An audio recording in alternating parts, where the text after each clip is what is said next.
Համեմատաբար շատ ակտիվ եմ եղել, համարձակ եմ գործել, որովհետև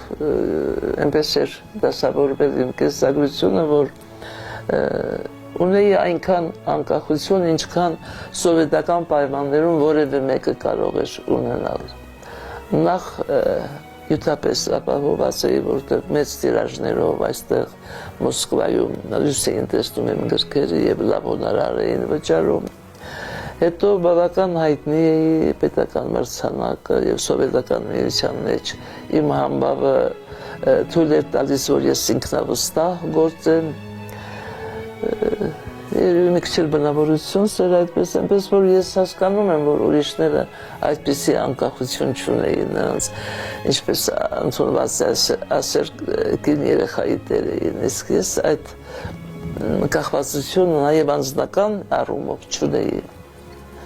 Այս բոլորի սինթեզը ինձ տվել էր համարձակություն եւ ինքնավստահություն դեռ 53 թվից սկսած բոլոր ժողովներում ես համեմատաբար համարձակ ելույթներ էի ունենում, իսկ Ղարաբաղի հարցում նոր թվերին դա երևի մի 80-ական թվականներին հատուկ նամակ եմ գրել Ալիևին մանրամասն, Մոսկվայի եմ նամակ գրել Ղարաբաղի